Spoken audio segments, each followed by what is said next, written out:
오늘 은혜 받을 말씀은 요한복음 12장 12절에서 16절까지의 말씀입니다. 페이지는 신약 167쪽입니다. 찾으셨는지를 알고 제가 봉독해 올리겠습니다.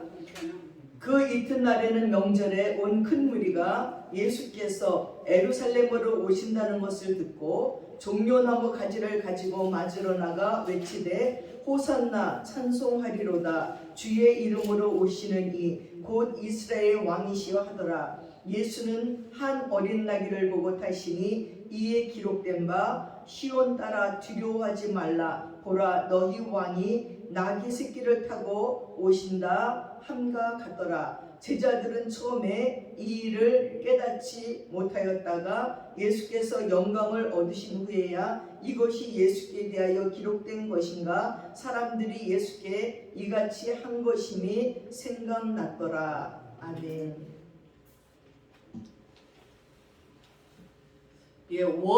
워드는 이렇게 말했습니다. 내 눈이 너에게 말하는 것을 믿지 말라. 그것이 보여주는 것에는 한계가 있다. 사랑이야말로 최초의 고독이며 기쁨이고 자기의 생에 대해 자신에게 행한 최초의 내면적인 일이다. 직관을 믿으라고 합니다. 그러나 보이는 것만이 다가 아니어서 그것을 믿었다가는 낭패를 보기 쉽습니다.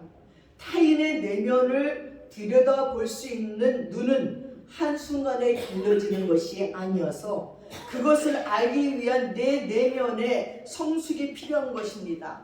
그 중 하나가 사랑이지만 그것도 좋은 것만을 향하는 것이 아니라 아프고 상처나고 슬픈 것을 거친 뒤에 오는 한 줄 기쁨입니다. 라고 워드는 말했습니다. 여러분, 아프고 상처나고 슬픈 뒤에라는 단어가 정말 가슴 아린 단어입니다. 인생을 살아가는 우리 모두는 아프고 상처나고 슬픔을 겪습니다. 그러나 그 어떤 아픔일지라도 치유할 수 없는 상처일지라도 온 세상 무너지는 슬픔일지라도 어떻게 예수님의 아픔에 비교할 수가 있겠습니까? 어떻게 예수님의 상처에 견딜 수가 있겠습니까? 어떻게 예수님의 슬픔에 우리가 그것이 슬프다고 말할 수가 있겠습니까? 어떤 아버지가 그렇게 말하더군요. 세상이 주는 아픔과 상처와 슬픔은 다 견뎌낼 수 있고 그럴 수 있지 하고 지나갈 수 있다는 겁니다. 그러나 자식이 주는 상처와 아픔과 슬픔은 너무 가슴이 아프다는 거예요. 그러면서 하시는 말씀이 딸 아이가 피아니스트예요. 근데 이 손에 관절이 온 거예요. 손가락이. 대학 교수인데 더 좋은 대학으로 가려고 시험을 쳤는데 여기가 관절이 와가지고 피아노를 잘 치지 못해서 가지 못한 거예요. 근데 그 전에 어떤 일이 있었냐면 유대인 남자와 결혼을 하려고 그래서 유대인 남자를 데리고 왔는데 유대인 남자에게 이 아빠는 목사인데 그럼 세례만 받아라. 그러면 결혼을 승낙하겠다. 그랬더니 유대인 남자가 그런 것 때문에 세례받고 싶지 않다고 관계를 끝나버렸어요. 그리고 이 딸은 점점점 나이가 먹어서 40이 돼가는 거예요. 그 속에 아버지에 대한 원망이 있는 거야. 아버지 때문에 내가 그 남자를 놓쳐서 결혼을 못했다는 생각이 있는데 이제 손목에 관절이 와서 전화로 미국에서 아빠 기도해 주세요. 미국 계시는 분들이에요. 이제 지역이 달라서 기도를 해준 거예요. 아빠 기도하면서 하나님 우리 딸 손가락의 관절을 고쳐주시고 세계를 다니면서 피아니스트로서의 복음을 증거하게 해주세요 하고 기도하는데 딸이 아멘 소리를 안 하는 거예요. 기도하면서 왜 아멘 소리를 안 하지? 기도가 다 끝났는데도 아멘 소리를 안 하는 거예요. 그러더니 이 딸이 메시지가 딱 왔어요. 아빠의 기도는 나에게 저주예요. 이제부터는 제발 제 기도를 하지 말아주세요. 그리고 저는 이제부터 아빠 없다고 살 거예요. 이제 아빠도 그렇게 해요. 아니 점점 병력 같은 소리인 거예요. 아니 세계를 달리면서 세계적인 피아니스트가 되어 하나님께 영광 돌리는 교수가 되도록 기도를 한 것인데, 그렇게 딸의 메시지를 받고 가슴이 척 내려앉아갖고 아무것도 하고 싶지 않다는 것입니다. 그 상처난 마음, 아픈 마음, 슬픈 마음을 어디 가서 위로받을 수가 없더라는 말을 했습니다. 무자식 상팔자라고 자식 없는 제 마음도 아팠습니다. 그리고 늘 아프고 상처있고 슬프실 우리 주님이 생각났습니다. 바로 이번 주간이 예수님의 아픔의 상처의 슬픔의 절정이신 겁니다. 배은망덕한 하나님의 자녀들이 메시아 예수님을 십자가에 못 박아 죽이라고 외쳤던 고난 주간이고 기어이 십자가에 못 박아 버린 주간이라는 것입니다. 사랑하는 여러분, 주님의 고난을 묵상할 때마다 예수님과 오늘 우리는 과연 어떤 관계인가를 묻게 됩니다. 아버지와의 관계를 끊겠습니다 한 딸에게도 그 아버지는 냉정하게 할 수 없습니다. 그래도 딸아 사랑한다, 부디 건강해라 하면서 메시지를 보냈다는 것입니다. 아버지와 딸은 끊을 수 없는 관계입니다. 부모와 자식은 끊을 수 없는 관계이지요. 2000년 전 유대 팔레스틴의 골고다 언덕 위에서 죽은 예수라는 유대인 지도자의 죽음이 오늘 21세기를 사는 우리에게 진정 무슨 의미가 있는가 하고 생각해 보기도 합니다. 시간적으로 지역적으로 오늘 지금 여기와 동떨어진 곳에서의 사랑과 사건이 우리에게 구원을 가져다 주는 이유가 무엇입니까? 우리는 그걸 한번 생각해 보아야 됩니다. 사랑하는 성도 여러분, 종료주의는 고난주간이 시작되는 첫날입니다. 종료주의를 시작으로 교회와 성도는 그리스도의 순환과 죽으심의 여정을 묵상하면서 구원의 길, 그 참되고 마땅한 삶이 어떤 삶인지를 묵상해 보시기를 바랍니다. 예수님은 12살 때부터 매년 예루살렘에 올라가서 유월절을 지켰습니다. 이제 마지막 유월절을 지키기 위해서 예루살렘에 들어갔을 때는 사람들이 한 번도 타보지 아니한 어린 낙의 새끼를 타고 예루살렘에 들어가셨습니다. 그날은 명절이 가까운 날이었고 사람들은 예수가 오신다는 소리에 종려나무를 가지를 흔들면서 호산나 호산나 외쳤습니다. 곧 이스라엘의 왕이라고 환호하면서 외쳤습니다. 왜 이렇게 찬양해대면서 갑자기 예수님을 호산나 호산나 이스라엘의 왕이라고 외쳤을까요? 예루살렘에 나긋하고 입성하기 전에 사건이 있었는데 예수님이 죽은 나사로를 살렸어요. 그 소문이 천지 사방에 퍼졌습니다. 야, 그 예언자가 나사로를 살렸대. 나사로만 살린 게 아니라 그분이 했던 행적들이 소문이 막 나기 시작했어요. 그랬더니 예수가 예루살렘에 오신다는 소문을 듣고 그 예언자를 보려고, 그 예언자를 통해서 나도 뭔가 이득을 얻을까 하고 많은 군중들이 열광하면서 길에다 옷을 깔고 비면서 어린 낙의 새끼 타고 오시는 예수를 호위하면서 호산나 호산나 외쳤습니다. 이때 예루살렘의 입성을 찬양하는 군중들 속에 바리새인들과 예수님에 대해서 부정적인 생각을 갖고 있는 사람들이 예수님에게 못마땅히 여기면서 말했습니다. 아이고, 저 제자들을 좀 잠잠케 하십시오. 선생님 저 모양으로 놀고 있는데도 왜 꾸짖지 않습니까? 하고 물었습니다. 그때 예수님이 이렇게 말씀하시죠. 누가복음 19장 40절에 내가 너희들에게 말하노니 사람들이 말하지 않으면 돌들도 소리쳐서 소리를 지르리라고 말했습니다. 잘 들어라. 그들이 입을 닫으면 돌들이 소리칠 거라는 거예요. 여러분, 이스라엘 가보니까 정말 돌이 많아요. 사막이잖아요, 거기가. 근데 다 돌멩이들이 있는 사막이에요. 아무 데서나 돌을 주울 수 있어요. 여러분은 데모를 한다고 우리나라에서 난리를 폈을 적에요. 길거리 돌이 없잖아요. 우리나라는 아스팔트가 깔렸잖아요. 근데 제가 명동에 있을 때 명동에 요만한 조각 돌로 아스팔트를 깔았는데 이 데모한 학생들이 그걸 다 캐가지고 그걸 돌로 만들어 갖고 던지더라고요. 그래서 지금은 그거 없어요. 그냥 쫙 아스팔트로 됐어요. 우리는 돌 구하기가 너무나 힘든데 이스라엘은 돌 천지인 거예요. 그래서 가늠한 여인도 돌로 쳐 죽여라. 범죄한 아간도 돌로 쳐 죽이고 바울도 돌에 맞았고 스데반도 돌에 맞아 죽었습니다. 예수에게도 돌을 던지겠다고 아우성을 쳤었습니다. 이렇게 돌멩이가 많은데요. 이 돌들이 다 일어나서 소리쳐서 호산나 호산나 부른다면 얼마나 장관이겠습니까? 예수님께서 말하기를 그들이 소리치지 않으면 모든 돌들이 일어나서 소리칠 거라고 호산나라고 찬양할 것이라고 말씀했습니다. 예수님의 입성을 찬양하는 것은 당연한 일이고 천하 만물 자연 만물도 찬양하게 될 것이라고 말씀하신 것입니다.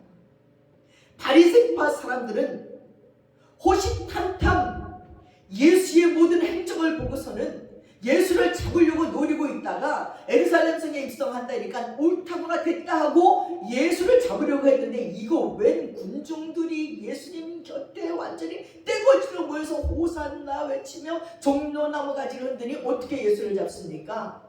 그래서 이제는 다 틀렸다. 모든 사람이 다 예수를 따라가고 있다고 걱정이 태산 같았습니다. 예루살렘에 입성하신 예수님은 십자가를 지시고 마지막에는 부활하시는 승리의 입성이라고 할 수가 있습니다. 빌라도라는 대제사장 본디오 빌라도에게 고난을 받으사 십자가에 못 박으시고 빌라도는 생전에 자기가 그렇게 유명한 줄 몰랐을 거예요. 빌라도의 왕들도요 한 시대가 지나면 잊어버려요 이름을. 근데 빌라도는 세세 무궁토록 이 세상이 멸망할 때까지 우리가 사도신경을 신앙 고백할 때까지 본디오 빌라도에게 고난을 받으사 십자가에 못 박혀 죽으시고 근데 제가요 요즘 말씀을 준비하면서 빌라도에 관한 책을 다 봤어요. 예수를 못 박은 빌라도 책이 이렇게 두고 빌라도의 보고서 다 보면서 나는요 사도신경에서 본디오 빌라도에게 고난을 받았다 이거 뺐으면 좋겠다는 생각이 들었어요. 얼마나 고민했는지 몰라요. 빌라도가 얼마나 예수를 좋아했는지 몰라요. 자기 깐에는 여러 가지 방법으로 예수를 살리려고 얼마나 몸부림쳤는지 몰라요. 근데 끝내 군중들이 무서워서 이 바리새파 사두개인들 대제사장들 군중들이 데모를 일으킬까봐 그게 무서워서 아니면 나중엔 지겨워서 니네 맘대로 하라고 내동댕이 친 것이 예수를 십자가에 못 박는 재판을 해버린 거예요. 그 빌라도의 마음을 제가 읽으면서 어쩌다가 정말 악했더라면 정말 예수를 미워했더라면 그래 본디오 빌라도에게 고난을 받으사 이러고 기도할 수 있는데 너무 가엾은 거예요. 근데 여러분 본디오 빌라도만 그런 결정을 할까요? 저는 생각해 봤어요. 우리도 수없이 많이 알면서도 그릇된 결정들을 얼마나 많이 하는지 모릅니다. 예수 믿으면 이렇게 해야 되는데 하면서도 세상을 따라 사는 우리들의 모습들이 얼마나 많은지 모릅니다. 어쩌면 그것을 교훈하기 위하여서 사도신경에 본디오 빌라도에게 고난을 받으사 십자가에서 못 박히신 예수 잘못된 재판을 계속 우리가 입으로 읊조리게 하시는 건 아닌가 하는 생각도 합니다. 이 본디오 빌라도 이 대제사장 가야바가 예수를 체포하는데 경비원을 지원해 줄 것을 요구할 적에도요 거절해요. 예언자를 체포했다고 대중의 비난이 두려워서 본디오 빌라도가 거절합니다. 그랬더니 가야바는요 잔머리를 굴리면서 배반자를 찾아요. 예수님을 따라다니는 제자 중에 가장 유혹에 힘이 약한 가룟 유다를 골랐습니다. 그리고 가룟 유다에게 예수님의 일거수일투족을 보고하라고 했습니다. 근데 예수님이 한 주간 동안 겟세마네 동산에서 기도하시는 거예요. 이때 군중이 없는 밤에 군중들이 있으면 난리가 날까봐, 우리의 메시아를, 우리의 왕을 잡아갈 수 있느냐 난리 대모가 날까봐 밤중에 예수님의 새벽 밀면까지 땀이 핏방울이대로 기도하는 그 시간에 경비관들과 가룟 유다가 겟세마네 동산으로 갑니다. 그리고 아주 친절한 척 예수님을 껴안고 입 맞출 적에 바로 이 사람이 예수라는 증거라고 얘기해주고 거기서 체포됩니다. 무리들이 그렇게 보기를 원했던 기적이 드디어 생겼어요. 이렇게 수많은 사람들이 모였는데 호산나 호산나 외치는 게 복동이 일어나지도 않아요. 정말 기적이에요. 그리고 정말 기적은 나중에 호산나 호산나 외쳤던 그 모든 군중들이 예수를 미워하게 되는 것은 하나의 기적이 아닐 수 없어요. 어떻게 마음이 이렇게 금방 변합니까? 제가 우리나라에 좌파우파가 있잖아요. 친지들 중에서도 좌파우파가 다 있더라고요. 근데 절대로 안 변해요. 좌파는 좌파대로, 우파는 우파대로 다 이유가 있어요. 논쟁을 하고 시작하면 의가 상할까봐 다 말을 안 하죠. 절대 안 변해요. 근데 이 사람들은 기적 아니에요. 금방 이스라엘의 왕이여 호산나 호산나 종려나무 가지를 흔들다가 아니 좀 있으니까 또 예수를 십자가에 못 박으라고 아우성을 쳐요. 이건 기적이에요. 사람의 마음이 어떻게 금방 그렇게 변할 수가 있어요. 사랑하는 여러분, 늘상 우리를 배반하고 힘들게 하는 것은 가까운 사람들이에요. 믿었던 친구가 늘 배신을 해요. 여러분 역사책을 보세요. 온 세계의 왕들이 누구에게 많이 죽는지 압니까? 왕권을 누리는 아들에게 죽어요. 충신에게 죽어요. 친구에게 죽임을 당해요. 그러니 세상 사람은 아무도 믿을 수 없습니다. 오직 우리 예수님 주님만을 믿을 것입니다. 그렇게 잡혀가신 예수님은 빌라도에게 재판을 받으시고 나중에는 골고다 언덕에서 십자가에 손과 발에 못 박히셔서 물과 피를 다 흘리시고 숨을 거두셨다가 장례를 지낸 지 사흘 만에 빈 무덤만을 남겨놓고 부활하셨어요. 할렐루야입니다. 예수님은 마가복음 8장 31절에 말씀했습니다. 인자가 많은 고난을 받고 장로들과 대제사장들과 관원들에게 버림받아 죽임을 당했다가 사흘 만에 부활할 것이다. 베드로는 십자가의 고난을 받으시고 죽으신다는 어떤 그 말씀을 듣고 어떻게 그럴 수 있습니까? 안 됩니다. 예수님 절대로 그럴 수 없습니다. 라고 말했습니다.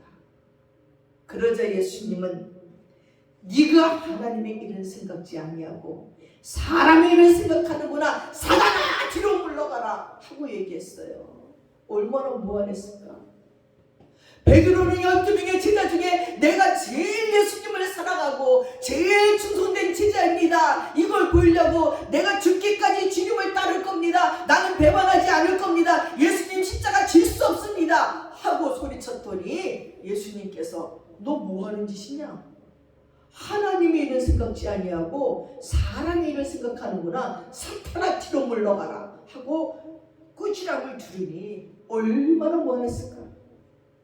그리고 말씀하시기를 아무든지 나를 따라 오려거든 자기를 부인하고 자기의 십자가를 지고 나를 따르라고 말했습니다. 누구든지 제 목숨을 구원하고자 하면 잃을 것이고 누구든지 나와 복음을 위해서 제 목숨을 잃으면 구원하리라고 말씀했습니다. 기독교는 인간이 멸망으로 치닫게 될 때에 죄 없으신 예수님께서 우리를 대신해서 십자가에 죽으심으로 말미암아 우리를 구원해 주신 종교입니다. 이것을 구원의 종교라고 합니다. 기독교가 다른 종교랑 다른 것은 우리의 죄를 용서해 주신 대속의 종교라는 것입니다. 예수님께서 고난을 당하시고 십자가를 지시고 죽으셨다가 사흘 만에 부활하심으로 우리를 구원해 주신 이 중요한 진리를 우리가 고난 주간에 다시 한번 깨닫고 우리의 신앙을 새롭게 해야 될 줄로 믿습니다. 이 땅의 고난이 코로나 바이러스 19가 정말 무지개가 되어 꽃으로 피어나기를 기도하시기 바랍니다. 대한민국은 6.25라는 고난을 겪었어요. 엄청나게 가난이라는 고난을 겪었어요. 보릿고개라는 고난을 겪었어요. 젊은 여러분은 몰라요. 제가 어릴 적에 할머니가 보리를 삶아요. 그리고 이렇게 대나무로 된 바구니에다 보리쌀을 말려요. 이렇게 놔요. 그리고 그 보리밥만 먹는 거예요. 쌀이 하나도 없는 보리. 입에서 탱글탱글탱글 풀러가요. 우리는 오로지 쌀밥 한번 먹어보는 거예요. 언제? 생일날. 쌀밥에 고기 미역국 먹어보는 거지요. 그래서 생일날을 너무 기다려요. 왜? 쌀밥에 고기 미역국 먹어보려고. 근데 지금은 살찔까봐 안 먹어요. 막 천재 먹을 게 천재. 이북에서 온 어떤 자매가 냉장고를 열고 청소를 하는 거예요. 음식이 유통기한이 지난 거예요. 그래서 막 꺼내갖고 쓰레기통에 버리다가 엉엉 앉아서 우는 거예요. 하나님, 내가 어떻게 음식을 이렇게 버릴 수가 있나요? 이것이 이북에 있었더라면 얼마나 좋았을까요? 그때는 썩은 것도 길에서 주워 먹었는데 냉장고에서 유통기한 지났다고 지가 거들을 피우면서 음식을 걷어 버리는 자기 모습을 보고 주저앉아 울었다는 이야기가 있습니다. 그런 고난을 겪고 난 후에 이 나라는 경제부흥을 일으켰습니다. 여러분, 라스베가스에 갔더니요, 라스베가스의 그 중간 통로, 젊은이들이 보는 중간 통로를 천장을 쫙 비치는 게 있었어요. 사람들이 다 봐. 근데 위에, 천장 위에 그 광고가 지나가는데 LG. 우리나라 LG TV가 천장에 붙어가지고 쫙 온 세계 사람들이 이렇게 보면서 LG 코리아인 거야. 야, 너무 자랑스러워요. 외국의 공항에 딱 도착하면 앞에 전광판이 쫙 있잖아요. LG, 대우, 삼성, 커다란 전광판에서 뉴스가 막 지나. 그 밑에 우리나라 제품이에요. 우리 이렇게 부자 나라 됐어요. 선진국이에요. 이제 모든 분야에서 지금 대한민국에 코로나 끝나면 오려고 요시 땅이에요. 미국에 계신 목사님이 사모님이 전화가 왔는데 한국으로 오려고 비행기표를 끊으려고 했더니 비행기표가 없대요. 그래서 비행기가 증평되기를 기다린대요. 모든 사람들이 이게 끝나면 여기 땅하고 코리아 음식도 그렇게 좋아해요. 우리나라 치매, 비빔밥, 갈비 먹고 싶고, 우리나라 전철 타보고 싶고, 우리나라 고궁이랑 한복 입어보고 싶고, 우리나라의 음악 듣고 싶고, 드라마 보고, 왜 이렇게 다 잘생기고 다 이쁘냐 이거예요. 한국 사람 왜 또 이렇게 머리가 좋냐는 거예요. 못하는 게 없대요.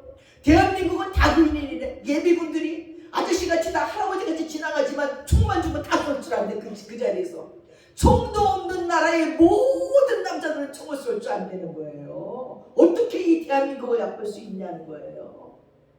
하버드에서도 1등하는 애들이 대한민국이에요.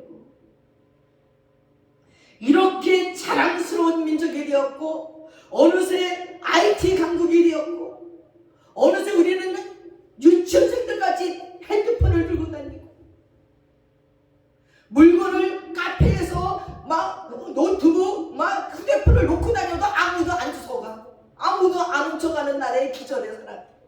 밤중에 공원을 가도 이거 무슨 해봤는 일이 없어. 어떻게 일어나는 천국이냐는 거예요. 대한민국은 천국이에요, 여러분. 이러한 아름다운 일들은 여러분의 어른들이 배고파하며 이 악물며 자식들 교육시키던 고난을 통해서 이루어진 것이라고 생각합니다. 여러분, 고난은 참과 거짓을 분별할 수 있는 기회입니다. 본질을 볼 수 있는 기회입니다. 버려야 할 것과 간직할 것을 볼 줄 아는 기회입니다. 사라지는 것과 영원한 것을 볼 수 있는 기회입니다. 겸손해질 수 있는 기회이고 강해질 경험할 수 있는 기회입니다. 무엇보다도 하나님을 절실히 느낄 수 있는 기회라는 것입니다. 사랑하는 여러분, 참 생명은 고난의 값을 지불해야 됩니다. 예수님께서 고난당하시고 십자가에서 죽으신 지 사흘 만에 부활하실 것이라는 말씀을 듣고 베드로는 고통도 죽음도 없는 유대인을 구할 것이라는 그에게 나타난 메시아의 개념에서 우리 선생님은 그럴 수가 없다고 가르게 됐을 적에 예수님께서는 사단아 물러가라 하고 외쳤습니다. 고난 없이 영광은 없습니다. 운동선수들이 금메달을 따는데요, 그냥 땁니까? 김연아 선수는 수없이 빙판에서 넘어지고 넘어졌어요. 그 많은 운동선수들이 금메달을 따고 나서 운동에 고개를 돌려 너무너무 지겨워서 너무너무 많은 연습을 했기 때문입니다. 연예인은 쉽습니까? 아이돌은 쉽습니까? BTS는 그냥 되나요? 피나는 노력이 없이는 안 되는 것입니다. 고난 없는 영광은 없습니다. 여러분, 고난이 두려우면 영광도 얻을 생각을 하지 마세요. 인생의 생각으로는 고난당하는 것이 안 되지만 하나님께서는 죄 없으신 예수님을 십자가에서 피 흘려 죽게 하심으로 우리를 대신하여 고난의 대가를 지불해야지만 우리가 죄에서 자유를 얻고 구원을 받을 수가 있으니 그렇게 하실 수밖에 없었습니다. 다른 길은 없습니다.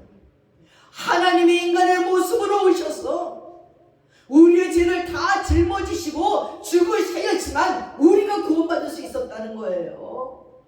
누구를 희생합니까? 하나님이 만든 인간인데, 하나님이 그토록 사랑하는 인간들인데 누구를 희생해서 구원의 길을 열겠습니까?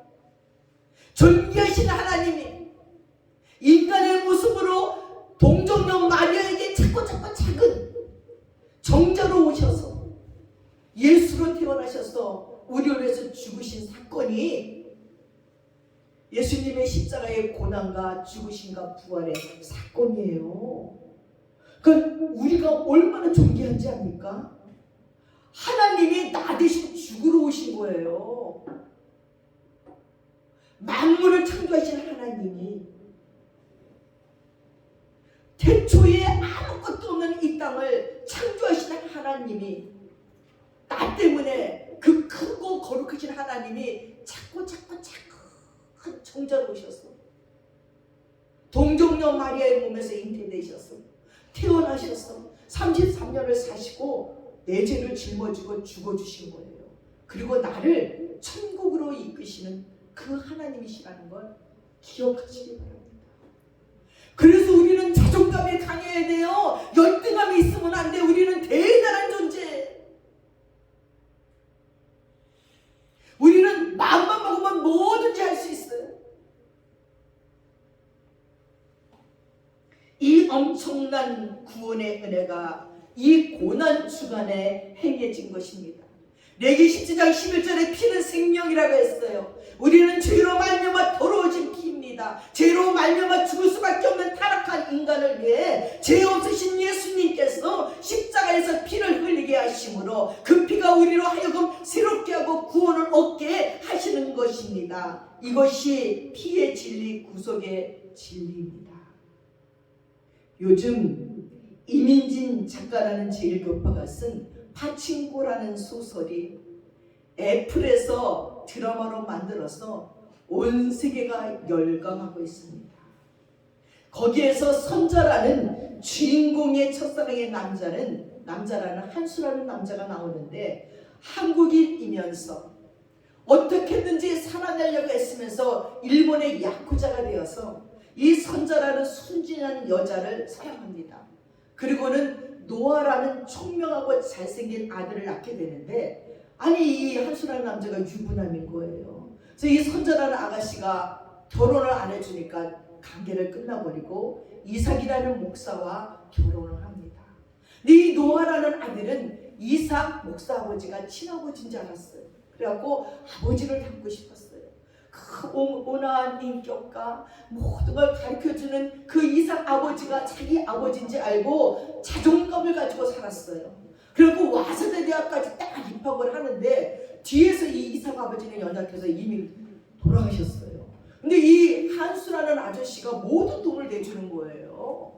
근데 사람들이 얘기하기를 잘못되는 거야. 이 엄마는 비밀로 얘기했는데.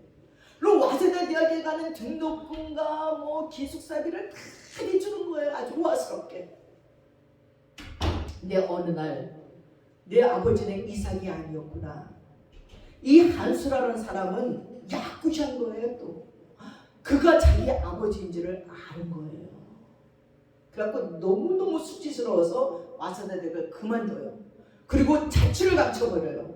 그리고 엄마랑 그 한수라는 사람에게 돈을 벌어서 돈을 다 빠친코에 취직을 해서 돈을 다 보내요. 그리고 자식을 4명이나 낳고 살아요. 그리고 일본인같이 사는 거예요. 근데 어느 날 이 선전하는 엄마는 얼마나 그 아들이 보고 싶겠어요. 한수한테 가서 내 아들 찾아노라 난리를 피면서 세월이 흘러요. 자식을 4명을 낳을 때까지 이 아들을 못 찾았어요. 근데 드디어 야쿠자 한수가 멋있게 딱 찾아냈어요. 아들을. 그리고 아들을 만나러 딱 간 거예요. 박친코로. 엄마를 만난 아들이 한수를 볼 생각도 안 해요. 차 안에 있는데. 그리고 엄마 내가 다음 주쯤에 집에 갈게요 하고는 엄마가 돌아서 가는데 그날 밤에 총을 쏴서 자살해버려요. 나의 이 더러운 피를 끊어버려야 되겠다고 자살해버려요. 난 깜짝 놀랐어요. 책을 읽다가 아니 이렇게 죽어? 아니 이렇게 죽다니. 거기까지 읽고 책을 덮었어요. 속상해가지고. 여러분, 인간의 더러운 피는 해결할 수 없지만 예수의 피는 우리를 새롭게 할 수 있다는 거예요. 이 노아가 아버지가 그래도 이삭이었는데 목사였는데 정말 예수를 만났으면 좋을 텐데 그 소설을 보니까 예수를 안 믿는데 양아버지 이삭이 목사인데 노아는 교회도 별로 안 가고 가도 예수를 받아들이지 않는 상태였기 때문에 자기 몸속에 있는 야쿠자의 더러운 피가 너무 싫어서 자기는 총살해서 죽어버립니다. 전 그 책을 보면서 이 사람이 예수를 정말 만났다면 죽지 않을 텐데 우리의 더러운 피는 너나 할 것 없이 다 더러운데 예수님의 피로 새롭게 되는 것인데 이걸 알았더라면 자살하지 않을 텐데 하는 생각을 소설인데도 안타깝게 해봤습니다. 사랑하는 여러분, 예수의 피 없이는 우리의 죄를 사하지 못한다는 것을 십자가의 부활의 진리로 깨닫게 하시는 거예요. 그러므로 예수 그리스도의 피 흘리심을 신앙으로 고백할 때에 부활의 축복이 오고 영원의 축복이 오는 것입니다. 그리스도의 부활의 진리를 믿지 않은 사람은 그 후의 축복이 무엇인지 알지도 못하고 은혜가 뭔지도 모릅니다.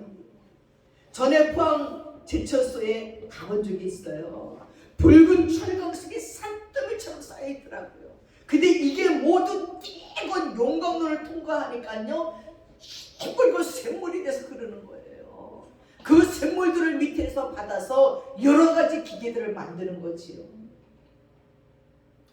우리는 예수의 십자가의 용광로에 들어가서 죄로 찌든 생각과 정신과 마음과 육체가 예수의 피에 다 녹아져서 새롭게 되는 것입니다.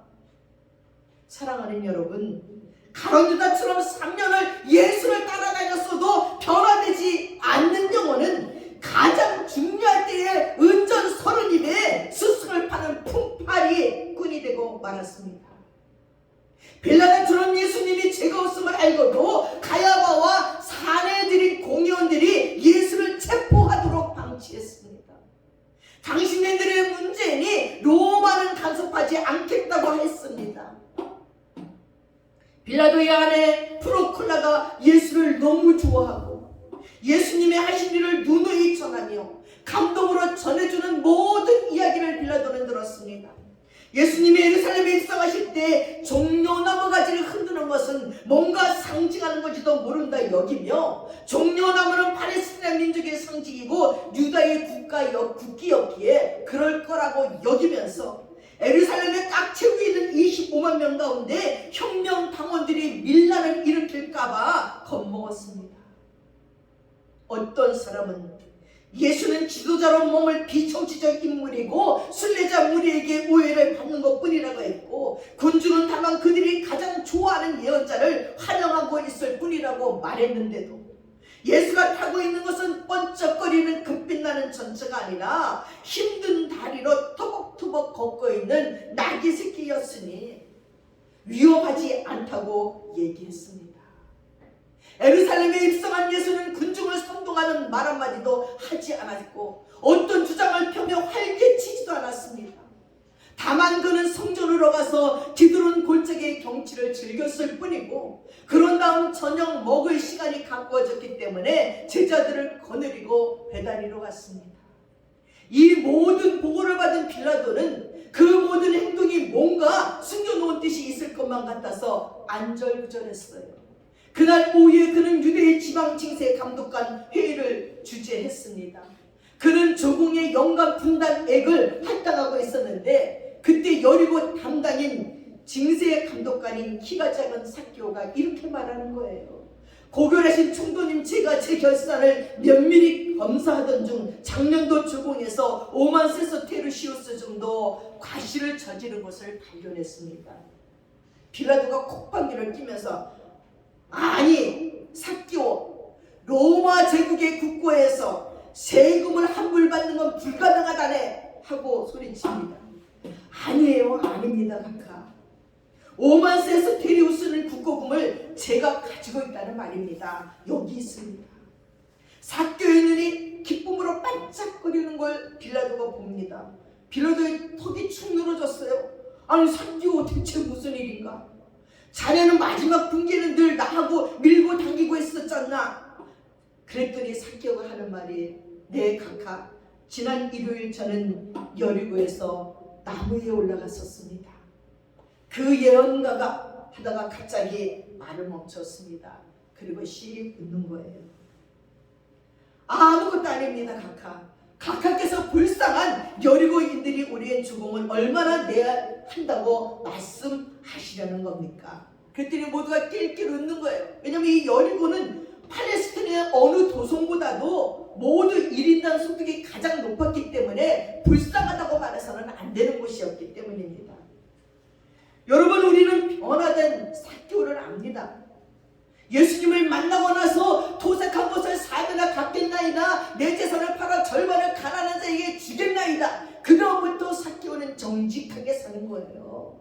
작년에 조공을 그렇게 떼어먹은 것을 다시 내어놓았다는 것입니다. 빌라도는 이렇게 예수의 흔적을 체험하고 있었습니다. 그런데 또 예루살렘 파견대장의 빌라도에게 흥미있음직한 보도를 하는 거예요. 총독님, 1시간 전에 일이 벌어졌어요. 안토니아에 있는 우리는 성전군에서 나는 요란한 소리를 들었습니다. 저는 부하대신 내 배로 바깥으로 내보냈지만 너무 늦었더군요. 무슨 일이었는데? 예언자 예수 말입니다. 그 사람의 채찍을 들고는 성전들에 있는 가축과 희생제에 때 올리는 동물 파는 양 장사들에게 돌입기질을 했습니다. 그리고 그는 그것들을 다 내쳐버렸습니다. 가축과 양 그리고 모든 것을요. 총독님도 그 고함 소리와 동물들이 울부짖는 소리를 들었으면 좋았을 텐데요. 그리고 이렇게 책망했어요. 뭐라고? 하고 빌라도가 물었습니다. 예수가 그들에게 뭐라고 꾸짖은 건가? 예수가 말하더군요. 내 아버지 집은 기도하는 집이다. 그런데 너희는 성전을 강도의 소굴로 만들어버렸다고. 그러더니 그 얼굴이 험악하게 찌푸러지더군요. 사람들은 멍하니 구경하는 사이에 비둘기 상인에게 쫓아가서 비둘기의 세장을 열고 비둘기를 몽땅 날려보냈어요. 그리고 마침내 황금상에게 가서도 돈 보따리를 다 던져버렸습니다. 볼만했어요. 예수는 그 사람들 의자를 밀어젖히고 상을 둘러엎고 동전을 뚫어 던져버렸어요. 그래서 장사꾼들이 엉금엉금 기어가는 걸 총독님께서도 보셨으면 좋았을 텐데요. 빌라도는 더 이야기해보라고, 네가 보고 들은 걸 다 내게 얘기해보라고 부추겼습니다. 그는 장사하는 것을 소탕한 것이지요. 이런 말씀을 드려도 괜찮다면 각하 그가 올바로 맞다고 저는 생각해요. 성전이 페르시아 시장 같았거든요. 동물원 같았다고 말할 수 있겠지. 그러나 파견대장 기관이나 부하들은 그를 제거하지 않았나? 예, 각하. 저는 성전 경비병들의 권한을 무시할 수가 없었어요. 왜 그들이 가만히 있었을까요? 그때 그 장소에서 감히 예수를 체포할 수가 없었어요. 순례자들이 많았고 저 역시 두려울 생각이 들어서 그냥 언저리를 빙빙 돌았습니다. 이렇게 빌라도는 예언자 예수의 언행을 다 보고 받고 있었기에 예수를 잘 알고 있었습니다. 하루는 부인 프로클라는 하녀들과 호위병들을 데리고 젊은 예언자 예수 곁에서 15m 앞까지 다가갔어요. 그리고 그에게 듣고 온 이야기를 빌라도에게 막 들려주는 거예요. 바리새파 몇 사람이 예수께 나와서 질문했어요. 선생님, 우리가 황제에게 세금을 바치는 것이 옳으니까? 당신도 흥미있는 얘기지요. 뭐라고 그랬습니까? 그때 예수님이 말씀하시기를, 너희들이 나를 시험하는구나, 내 속을 떠보는구나, 세금으로 바치는 돈을 가져와라. 그랬더니 한 대라리를 누가 갖고 왔어요. 거기에 뭐라고 써있느냐? 그랬더니 황제의 얼굴과 황제의 이름이 써있다는 거예요. 근데 예수가 하는 말이 황제의 것은 황제에게, 하나님의 것은 하나님께 돌리라고 했습니다 하고 얘기해 주니 빌라도가 이야, 명쾌한 답변이다. 그러니 또 한 율법학자가 와서 예수님, 이 모든 율법 중에 가장 요약된 율법, 최고의 율법이 뭡니까? 너는 마음을 다하고 뜻을 다하고 힘을 다해서 하나님을 섬기고 사람들을 사랑하라고 얘기하잖아요. 그런데 그 율법학자가 입을 못 여는 거예요. 어떻게 그 긴 율법을 이렇게 한마디로 정리할 수 있냐고. 빌라도는 그 모든 얘기를 다 듣고 예수에게 호감이 있었습니다. 근데도 빌라도는 예수를 풀어주지 못했습니다. 기돈 골짜기에서 경비대에게 체포되어 온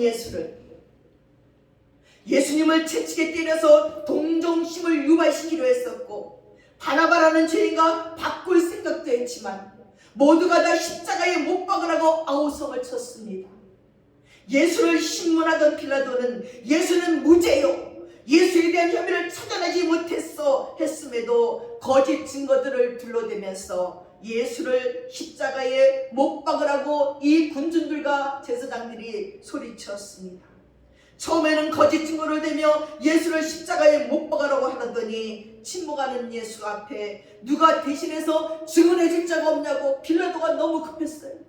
예수도 말을 안 하니까 나는 너를 놓아줄 권세도 있고 죽일 권세도 있으니 제발 얘기 좀 해도 예수님은 침묵하시니 나중에는 군중을 보며 빌라도가 누군가 이 사람을 대신해서 증언해 줄 사람이 없느냐고 묻고 물어도 아니 호산나 호산나 외치던 자들이 다 어디 갔습니까?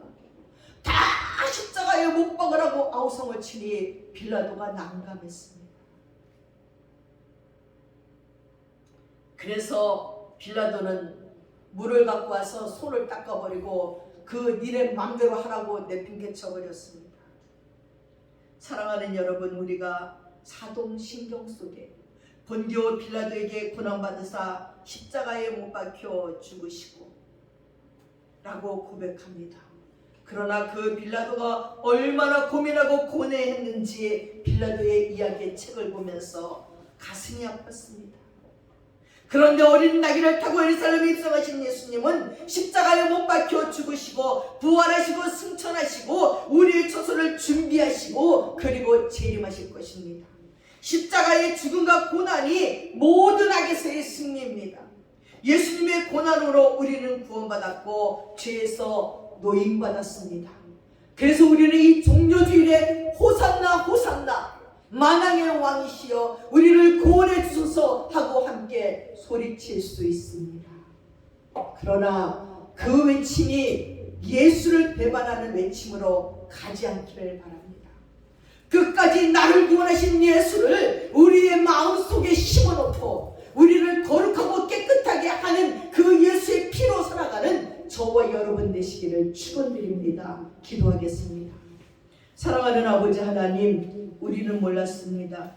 우리 너무나 미련하고 어리석어서 예수님의 거룩한 피가 우리들의 아버지 하나님 지옥으로 갈 수밖에 없는 더러운 피를 깨끗하게 할 줄을 몰랐습니다. 하나님 아버지 불쌍히 여기시고 용서해 주시고 날마다 예수 앞에 우리 질의 죄를 회개하고 예수님의 거룩한 보혈로 씻김받는 우리가 되게 도와주시옵소서. 이 한 주간만이라도 경건하게 우리 예수를 묵상하며 살 수 있도록 도와주시고 나를 위해서 죽어주신 그 예수를 내 온 마음으로 온 영으로 온 몸으로 받아들이며 살아가는 한 주간이 되도록 도와주시옵소서. 아버지 죄가 죄인줄 알지 못했던 우리들 귀가 가려워서 악한 말은 듣고 죄짓는 말은 들으면서 귀가 둔하여서 진리의 말을 듣지 못하는 들을 귀가 없었던 우리를 용서해 주시고 이제는 예수의 십자가의 보혈의 은혜를 들을 귀가 있는 자들이 되도록 도와주셔서 우리들의 인생 속에 하나님의 역사심을 체험하며 사는 저희들이 되도록 도와주시고 새롭게 살아가는 하나님의 백성들 되도록 축복해 주시옵소서. 감사드리며 예수님의 이름으로 기도드렸사옵나이다. 아멘.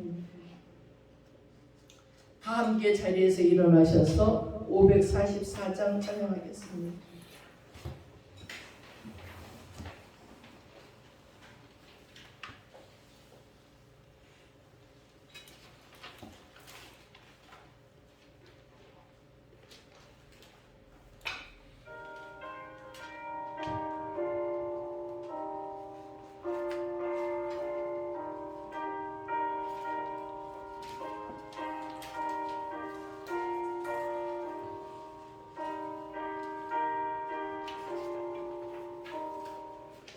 울어도 못하네 눈물 많이 흘려도 거부롭게 못하고 죄를 씻지 못하니 울어도 못하네 십자가에 달려서 예수 고난 당했네 나를 구원하시니 예수밖에 없네 있어도 못하네 말 같은 가 행실이 깨끗하고 착해도 다시 나게 못하니 힘써도 못하네 십자가에 달려서 예수 고난 당했네 나를 구원하시니 예수밖에 없네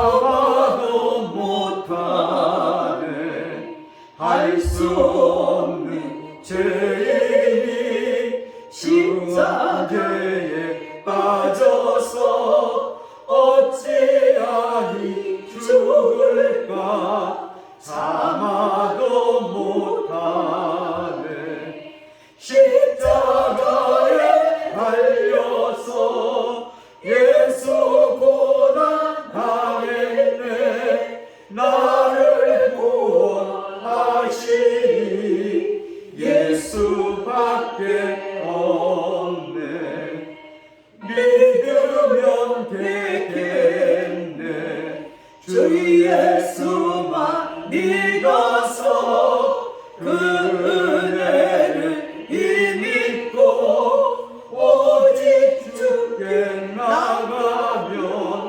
영원 삶을 얻네 십자가에 달려서 예수 고난 당했네 나를 구원하시니